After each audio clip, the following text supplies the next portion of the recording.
ආයුබෝවන් සුබ දවසක්.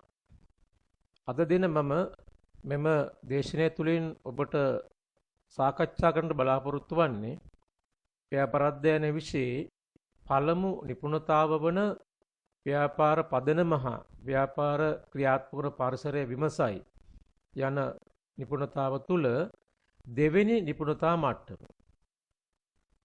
එය තමයි ව්‍යාපාර විකාශනය හා ප්‍රවණතා අධ්‍යයනය කරයි යන්න. අපි එහෙනම් බලමු මෙම නිපුණතා මට්ටම තුළ ඔබට ඉගෙන ගන්නට තිබෙන ඉගෙනුම් ඵල මොනවද කියලා. අපි එක්වරක් වේගෙන් කියවගෙන යමු.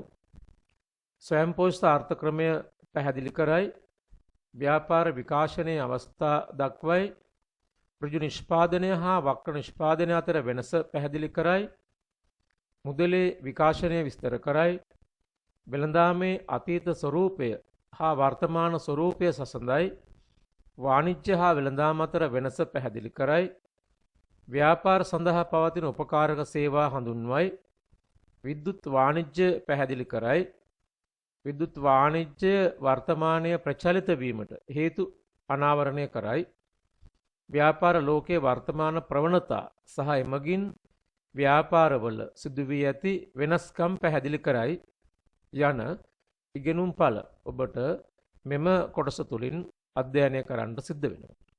අපි ව්‍යාපාර විකාශනය පිළිබඳ සාකච්ඡාව ආරම්භ කිරීමට මත්තෙන් ඒ පිළිබඳ සාරාංශයක් බලමු.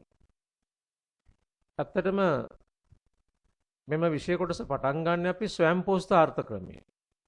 ස්වයංපෝෂිත ආර්ථ ක්‍රමය තුල ව්‍යාපාර දක්නට ලැබුණේ නැහැ.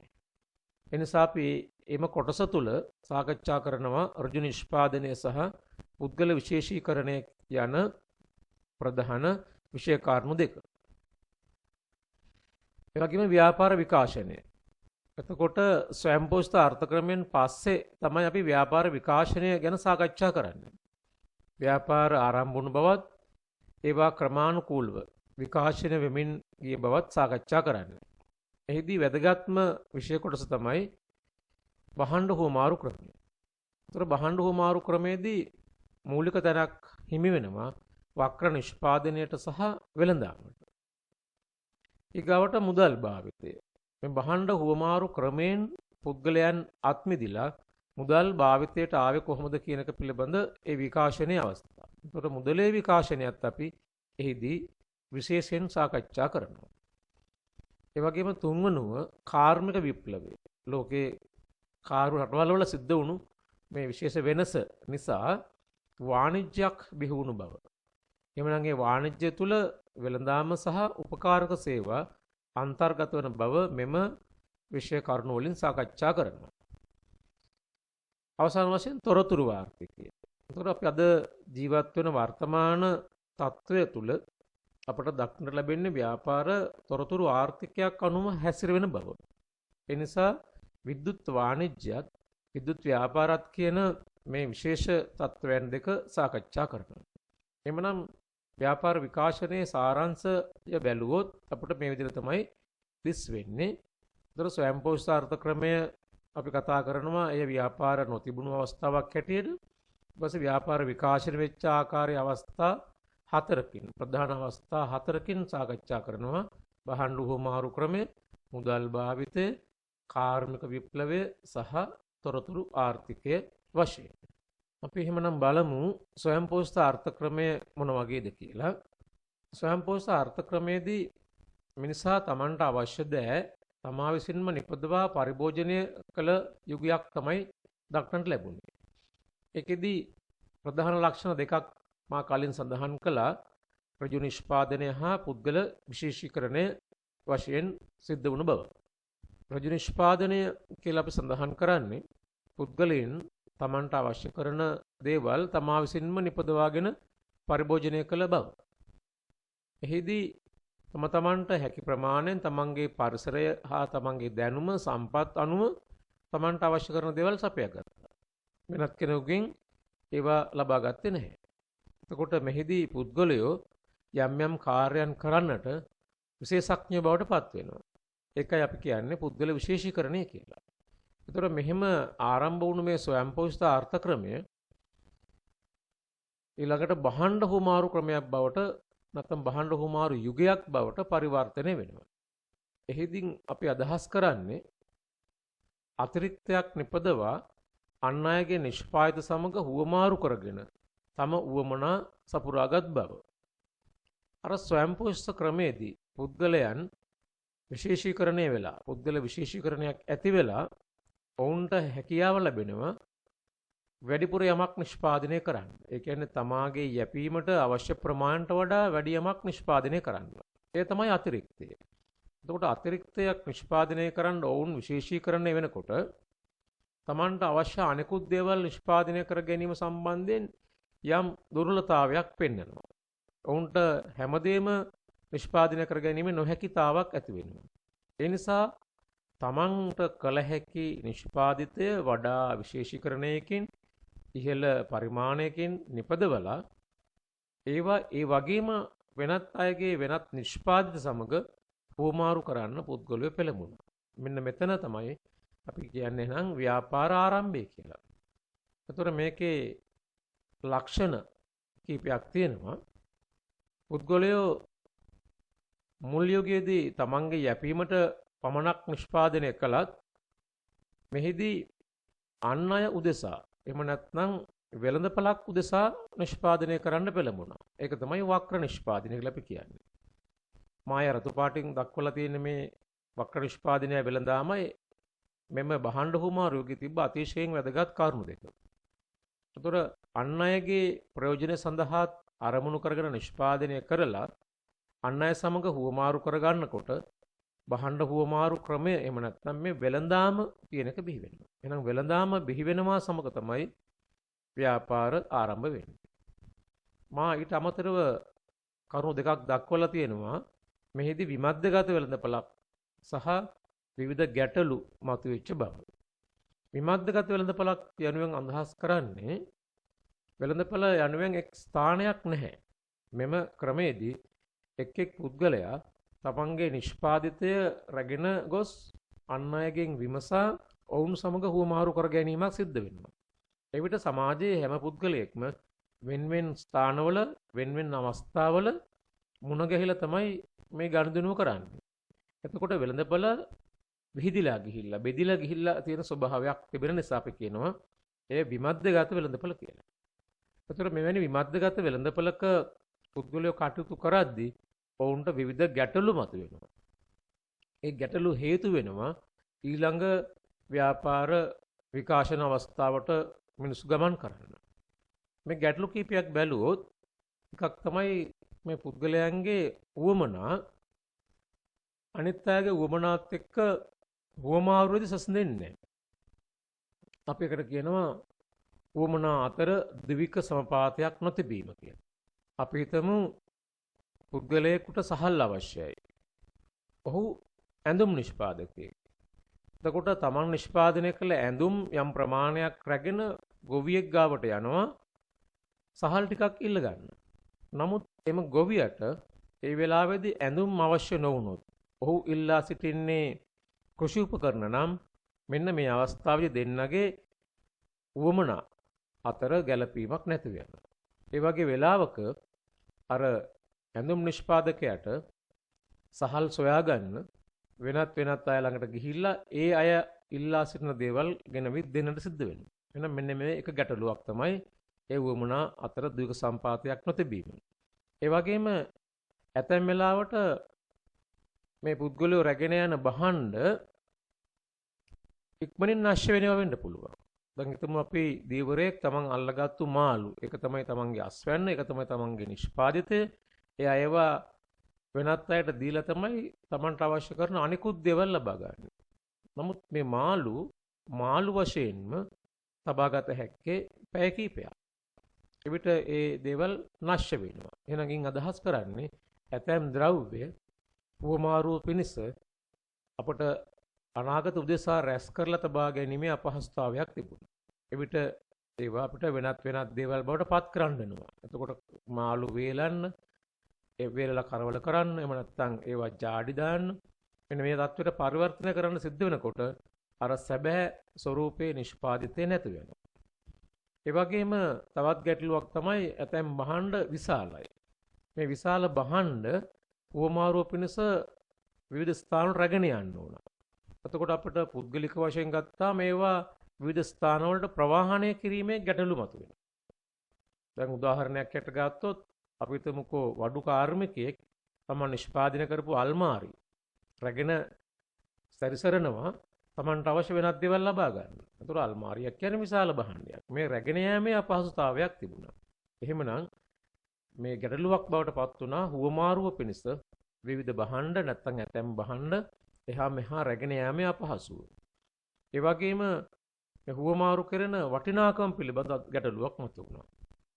මොකද එක පුද්ගලයෙක් සහල් මල්ලකට එක අගයක් ලබා දෙනකොට තවත් පුද්ගලයෙක් ඒව සහල් මල්ලටම වෙනත් අගයක් අදහස් කරන්න පුළුවන්. ඒ නිසා මේ හුවමාරු කරන භාණ්ඩ අතර නැත්නම් හුවමාරු කරන නිෂ්පාදිත අතර වටිනාකම මැනීමේ ගැටලුවක් ඇති වෙනවා. ඒ වගේම විශාල භාණ්ඩයි කුඩා භාණ්ඩයි අතර හුවමාරු අනුපාතය තීරණය කිරීමේ ගැටලුවකුත් තිබුණා. ඒ නිසා පුද්ගලයන්ට මේ හුවමාරු ක්‍රමය විවිධ ගැටලු වලට මුහුණ පාන්න සිද්ධ වුණා. එහෙමනම් ඊගාවට මොකක්ද පුද්ගලයෝ කළේ? එතකොට මෙවැනි හුවමාරුවේ තිබිච්ච ගැටලු වටිනාකම මැනීම, රැස් කර තබා ගැනීම, එහා මෙහා රැගෙන යාම, විශාල භාණ්ඩයි කුඩා භාණ්ඩයි අතර හුවමාරු අනුපාතය වැනි ගැටලු නිසා පුද්ගලයෝ පෙළඹුණා පොදුවේ හැම කෙනෙක්ම පිළිගන්න යම් දෙයක් හුවමාරුවේදී භාවිතයට ගන්න. අපි ඒවට කියනවා මුදල් කියලා. මිනිස් වමනා සපුරා ගැනීමට අවශ්‍ය වන නිෂ්පාදිත හුවමාරු කර ගැනීමේදී අන්තර් හුවමාරු මාධ්‍යයක් භාවිත කිරීම.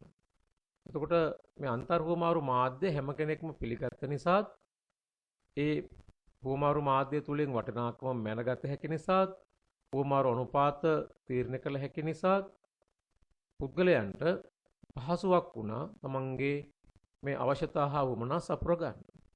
එහෙමනම් මේ මුදල් භාවිතය කියන මේ යුගයේදී දක්නට ලැබුණු විශේෂ ලක්ෂණ දෙක තමයි මධ්‍යගත වෙළඳපොළක් බිහිවීමත් මුදල් භාවිත කිරීමත්. මධ්‍යගත වෙළඳපොළ යනුවෙන් අදහස් කරන්නේ එක් ස්ථානයකට එහෙම නැත්නම් පොදු ස්ථානයකට පුද්ගලයන් රැස් වෙලා තමන්ගේ නිෂ්පාදිත එතනදී අලෙවි කර ගැනීමත් අවශ්‍යයි එතනදී තමන්ට අවශ්‍ය නිෂ්පාදිත මිලදී ගැනීමත් සිද්ධ වෙන බව. වර්තමානයේ අපි ගණනු කරන්නේ එවැනි මධ්‍යගත වෙළඳපොළවල් තුල. ඒතර මධ්‍යගත වෙළඳපොළේදී ඕනම කෙනෙක් තමන්ගේ නිෂ්පාදිතය මුදල් වලට හුවමාරු කරන්නත් ඒ වගේම මුදල් ලබා දීලා තමන්ට අවශ්‍ය නිෂ්පාදිත ලබා ගන්නත් පෙළඹුණා. එහෙනම් මෙතනදී ව්‍යාපාරවල ලොකු පරිවර්තනයක් ලොකු වෙනසක් විකාශනයක් සිද්ධ වුණා. අපි දැන් සාකච්ඡා කරන්න සූදානම් වෙන්නේ මේ මුදල් එදා අතීතයේ සිට අද දක්වා මොන ආකාරයෙන් විකාශනය වුණාද කියලා දැනගන්න. මේ මුදල් මුල්ම යුගවල පාවිච්චි වුණේ ද්‍රව්‍ය වශයෙන්. අපි ඒවට කියනවා ද්‍රව්‍යාත්මක මුදල් කියලා.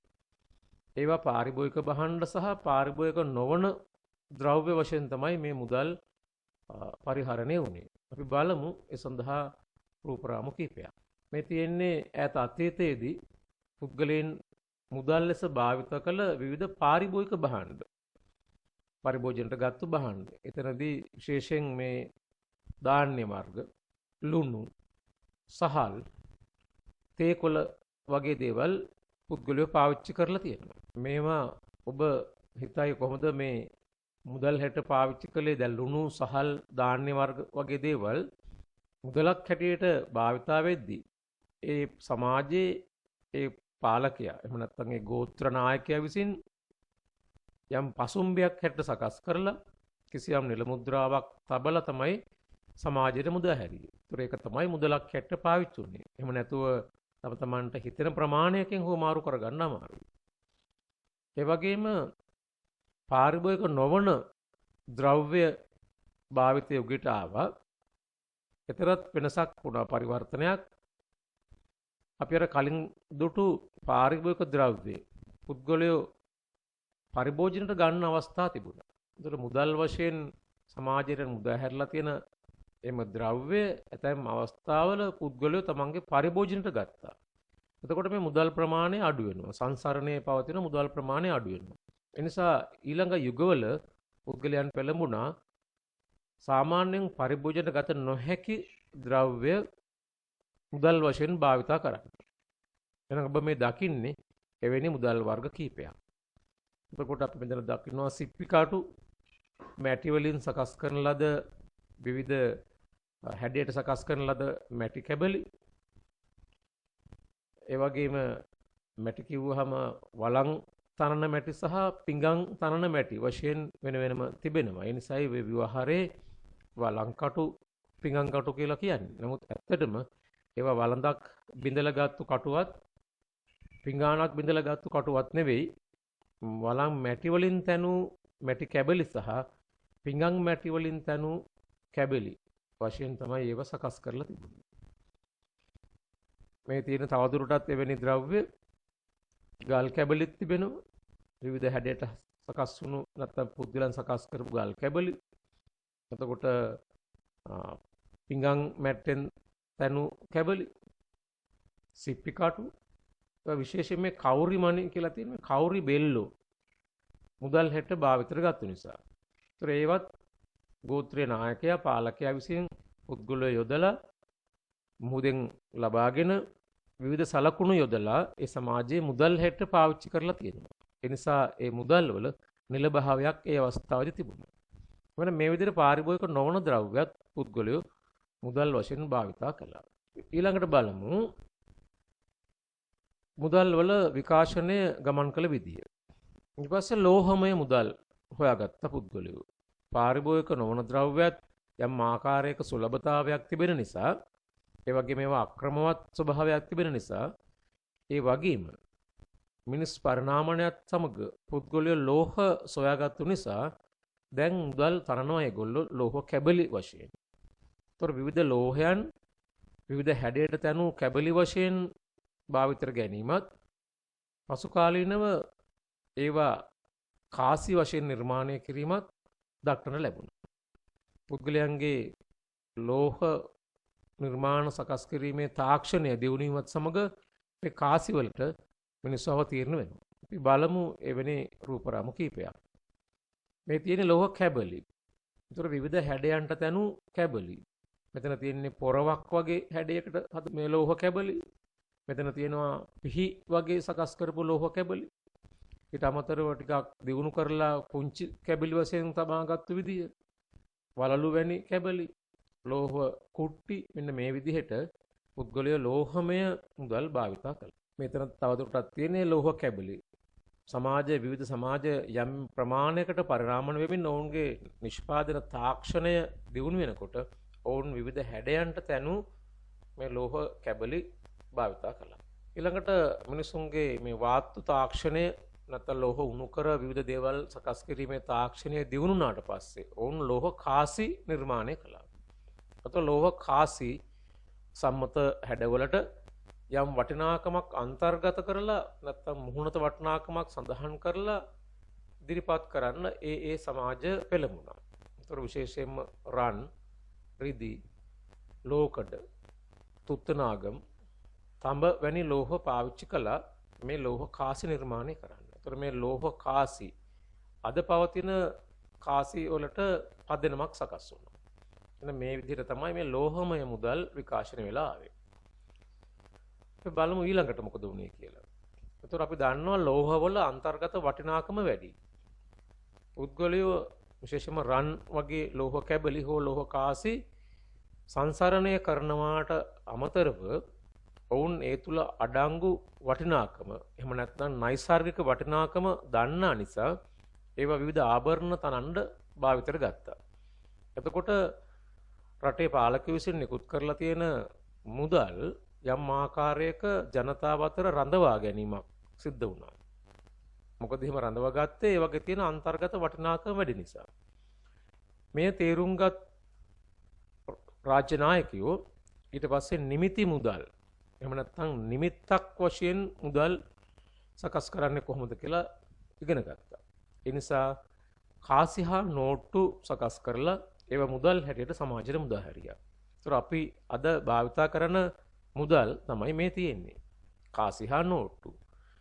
එතකොට කාසි විවිධ හැඩවලට විවිධ ලෝහ භාවිතා කරලා මුහුණතාගයක් සහිතව නිකුත් කළා.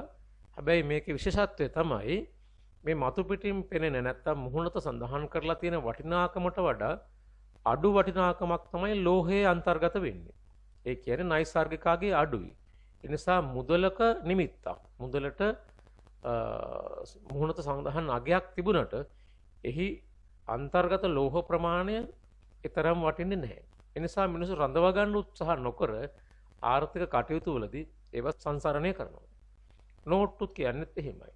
නෝට්ටු කියන්නේ බොහෝලට කඩදාසි. එහෙම නැත්නම් අතීතේ නම් සත්තුන්ගේ හම් ගස්වල පට්ට ඒ වගේ දේවලත් නෝට්ටු සකස් කරලා තිබුණා. මොකද වර්තමානයේ විශේෂ කඩදාසි වල තමයි මුදල් නෝට්ටු සකස් කරන්නේ. එතකොට මුදල් නෝට්ටුවේ විශාල වටිනාකමක් සඳහන් කරලා තිබුණාට එම කඩදාසිය නැත්නම් ඒ කඩදාසිය අන්තර්ගත වටිනාකම ඒ නෝට්ටුවේ මුහුණත අගයට ළඟා වෙන්නේවත් නැහැ. ඒ නිසා මිනිස්සු මොනම ආකාරයකින්වත් වෙනත් භාවිතයක් සඳහා රඳවා ගන්නේ නැතුව මුදල් ලෙසම සමාජයේ ඒව භාවිතා කරනවා. එහෙමනම් මේ විදිහට තමයි මේ කාසි හා නෝට්ටු භාවිතය ආවේ. ඊට පස්සේ මේ කාසි හා නෝට්ටු මිනිස්සු තමන්ගේ ආර්ථික කටයුතු උපයගෙන ඒවා ළඟ තබා ගැනීම පිළිබඳ අවධානමක් තිබෙන නිසා ඒ වෙද්දී බැංකු ක්‍රමයක් ලෝකේ බිහි වෙලා තිබුණු නිසා තමන්ගේ ඉපයුම් බැංකුවල තැන්පත් කරන්න මිනිස්සු පුරුදු වුණා. විශේෂයෙන්ම වාණිජ්‍ය බැංකු කියන වගේ. එතකොට වාණිජ්‍ය බැංකුවල තිබෙනවා ජංගම ගිණුම් කියලා විශේෂයක්. පුද්ගලයෝ ඒ ජංගම ගිණුම් වල මුදල් තැන්පත් කරලා බැංකුවෙන් ලබා දෙන චෙක්පත් නැමැති උපකරණය ගනුදෙනු කරන්න යොදාගත්තා. බැංකුවේ ජංගම ගිණුමේ මුදල් ශේෂයක් තිබෙනවා. බැංකුව නිකුත් කරන ලද චෙක් පොතක් හරහා චෙක් කඩදාසි තමන් ගනුදෙනු සඳහා නිකුත් කරනවා. එතකොට මෙම කඩදාසිය ලබා ගන්න පුද්ගලයා බැංකුවට ඉදිරිපත් කරලා මුදල් ඉල්ලපුවාම බැංකු ගිණුමෙන් අර චෙක් පොත නිකුත් කරපු පුද්ගලයා වෙනුවෙන් නියෝජිතයෙක් ඇටියට මේ චෙක් පත් වලට මුදල් ගෙවනවා. එහෙනම් මේක තමයි බැංකු මුදල් වල ස්වභාවය. නමුත් බැංකු මුදල් භාවිතයට වඩා අද අපි තාක්ෂණික වශයෙන් දියුණු වෙලා විද්‍යුත් මුදල් භාවිතා කරනවා. එතකොට මිනිස්සුන්ගේ බැංකු ගිණුම් වල තිබෙන මුදල් විද්‍යුත් ආකාර වලින් විද්‍යුත් ක්‍රමවේද වලින් සංසරණය කරවීම තමයි විද්‍යුත් මුදල් වලදී සිද්ධ වෙන්නේ. අපි ඉදිරි පාඩමක ඒ කියන්නේ 7 වෙනි නිපුණතාවයේදී මුදල් පාඩමේදී විද්‍යුත් මුදල් පිළිබඳ ගැඹුරු සාකච්ඡාවක් කරනවා. මෙහිදී අපි සරලව තමයි මේ විද්‍යුත් මුදල් සඳහන් කළේ විද්‍යුත් ආකාරයෙන් ගනුදෙනු කළ හැකි විවිධ උපකරණ. එතකොට ව්‍යවහාර මුදල් භාවිතා කරනවා වගේම මෙම මුදල් අපට ගනුදෙනු වලදී භාවිතා කරන්න පුළුවන්. එහෙනම් මේක තමයි මේ මුදලේ විකාශනය. එහෙනම් මුදලේ විකාශනයේ අවස්ථා විමසුවොත් ඔබෙන් අපට ප්‍රධාන අවස්ථා 5කට දක්වන්න පුළුවන්. ද්‍රව්‍යාත්මක මුදල්, ලෝහමය මුදල්, නිමිති මුදල්, බැංකු මුදල් සහ විද්‍යුත් මුදල් වශයෙන්. එහෙනම් අපි ඊළඟට සාකච්ඡා කරනවා ව්‍යාපාර විකාශනයේ ඊළඟ අවස්ථාව මේ කාර්මික විප්ලවය. ඒතර කාර්මික විප්ලවය සමගම මහා පරිමාණ නිෂ්පාදනය ඇති වුණ නිසා තමයි මම මාතෘකාව මේ විදිහට දීලා තියෙන්නේ. ක්‍රිස්තු වර්ෂ 1700 සිට 1830 දක්වා කාලයේ එංගලන්තයේ කාර්මික ශාස්ත්‍රයේ සිදු වුණු මූලික විපර්යාසය තමයි අපි කාර්මික විප්ලවය කියලා හඳුන්වන්නේ. එතකොට ලෝකේ කාර්මික රටවල් වෙනත් රටවල් ආක්‍රමණය කරලා ඒ රටවල තිබුණු සම්පත් ලබාගෙන කාර්මික නිෂ්පාදන බිහි කරන්න නැත්නම් කර්මාන්ත ඇසුරින් නිෂ්පාදන බිහි කරන්න පෙළඹීම තමයි මේ කාර්මික විප්ලවය කියලා කියන්නේ. ඒතර මේ කාර්මික විප්ලවයේදී අපිට ලක්ෂණ කීපයක් පෙනෙන්නට තිබෙනවා. නිෂ්පාදනය සඳහා යන්ත්‍ර සූත්‍ර භාවිත කිරීම. අතීතයේදී බොහෝ වෙලාවට අත්‍යන්ත්‍ර තමයි භාවිත කළේ. මේ යුගයේදී බලවේග යන්ත්‍ර භාවිතයට ගන්නවා. එතකොට යන්ත්‍ර සූත්‍ර භාවිතා කරලා නිෂ්පාදනය කරද්දී මේ ඊළඟ කාරණාව මතුවෙනවා. මහා පරිමාණ නිෂ්පාදනයක් බිහි වෙනවා. එතකොට මහා පරිමාණ නිෂ්පාදනය පුළුල් වෙළඳපළක බෙදා හරින්නත් අවශ්‍ය වෙනවා. එතකොට කම්හල් හා ශ්‍රමිකයන් දක්නට ලැබෙනවා. කලින් තමාගේ ප්‍රයෝජන සඳහා යමක් නිෂ්පාදනය කරගත්තු පුද්ගලයන් අද කම්හල්වල ශ්‍රමිකයන්.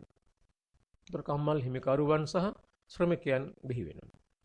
ඒ වගේම අර මහා පරිමාණ නිෂ්පාදිතය බෙදා හැරීම සඳහා උපකාරක සේවා අවශ්‍ය වෙනවා. අපි ඉදිරියේදී සාකච්ඡා කරමු උපකාරක සේවා. එතකොට උපකාරක සේවා විශාල ප්‍රමාණයක් අවශ්‍ය වෙනවා. ඒ වගේම මේ උපකාරක සේවා අතර දෙන එක ක්‍රමයක් එක උපකාරක සේවාවක් තමයි ප්‍රවාහනය කියන එක. එතකොට ප්‍රවාහන ක්‍රම වේගයෙන් දියුණු කරන්න සිද්ධ වෙනවා. මොකද ලෝකයේ පුරා මේ මහා පරිමාණ නිෂ්පාදිත බෙදා හරින්නට. එහෙනම් මේක තුල තමයි ඔය කාර්ම විප්ලවයේදී අපි වාණිජ්‍ය බිහි වුණා කියලා කියන්නේ.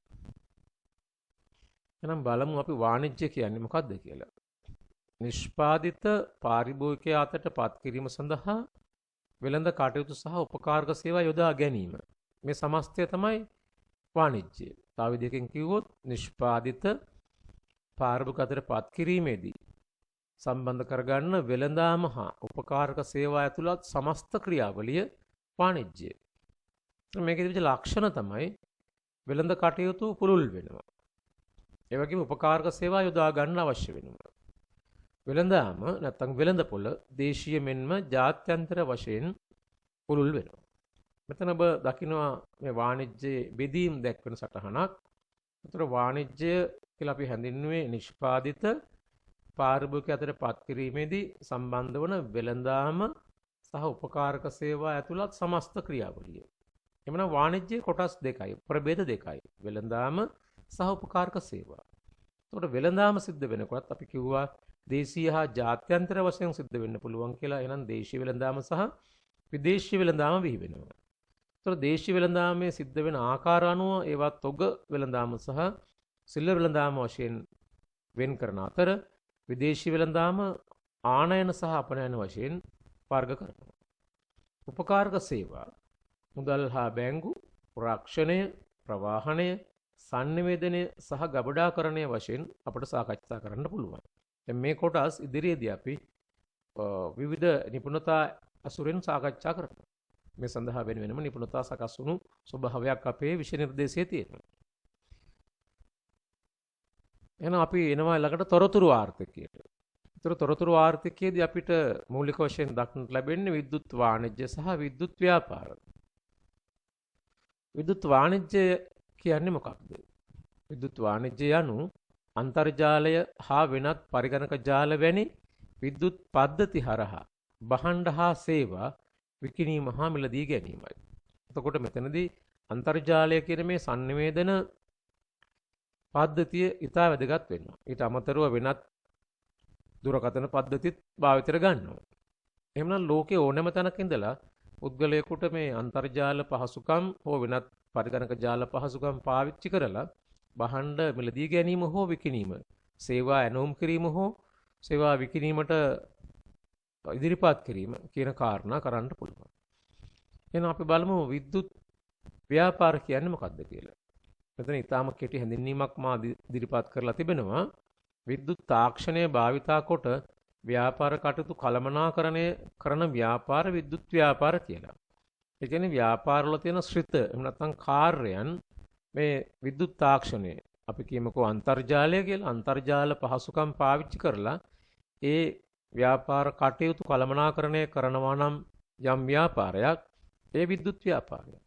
ඒතර ඔබට මේ දෙක අතර වෙනසත් තේරුම් ගන්නට අවශ්‍ය වෙයි.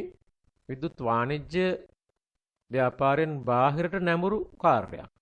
මොකද එය ගනුදෙනුකරුවන් සමග සිද්ධ වෙන්නේ.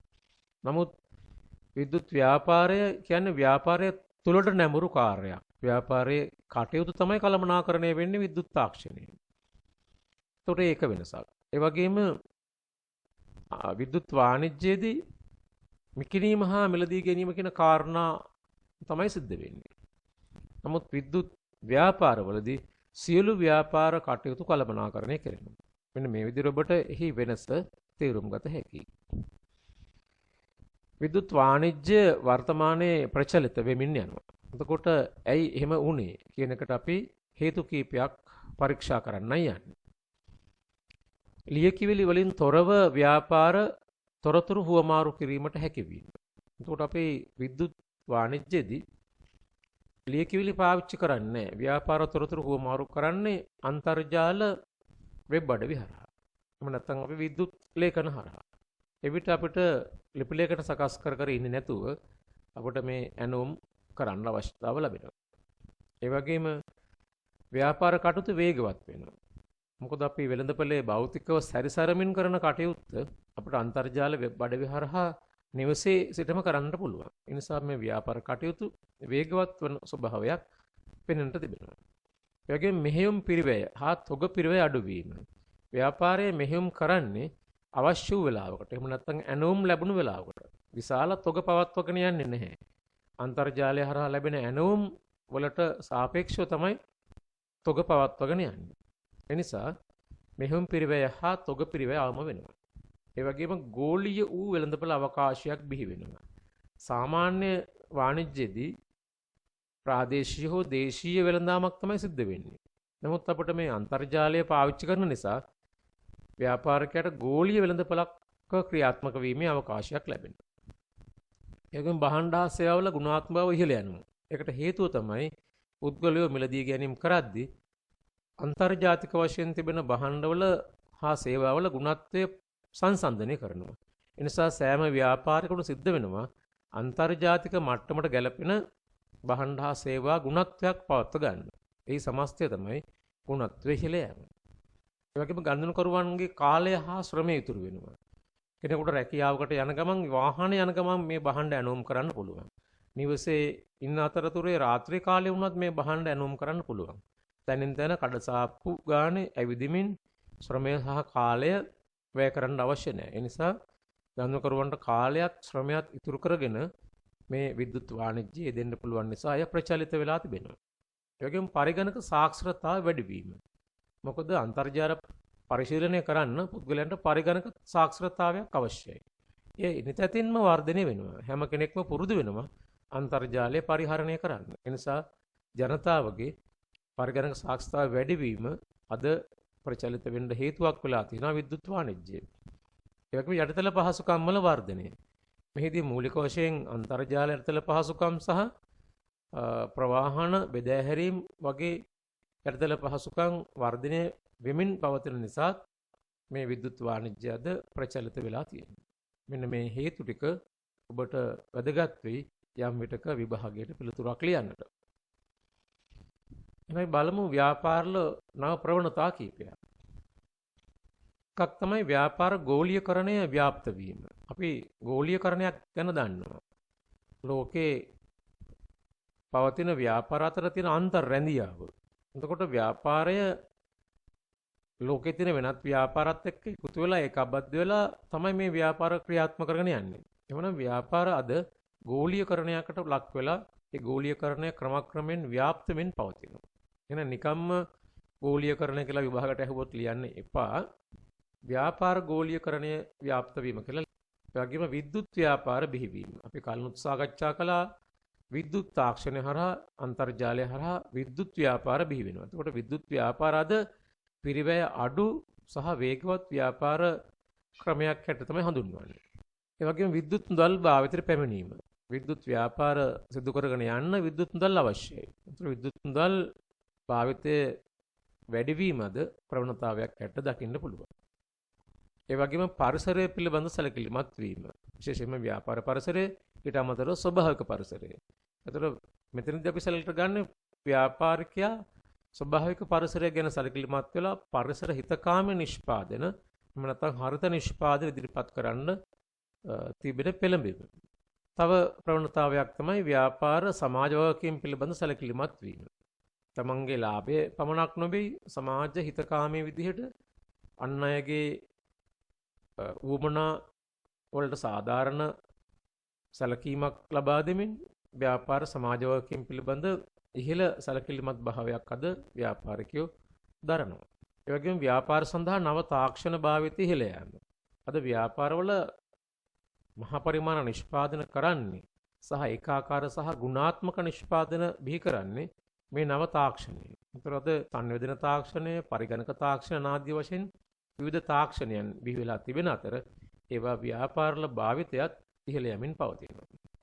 එහෙමනම් ස්තුතියි ඔබට මෙම නිපුණතා මට්ටම් දෙක සම්බන්ධයෙන් ලබාගත් දැනුම ඔබට ඉදිරි පාඩම් වලට යොදාගෙන ඒ වගේම ඔබගේ විභාග ඉලක්ක සපුරගෙන ඔබට ජයග්‍රහණය කරන්න අවස්ථාව ලැබේවා කියලා ප්‍රාර්ථනා කරමින් මම මෙතනින් දේශනය අවසන් කරනවා. ඔබට ස්තුතියි. සුබ දවසක්.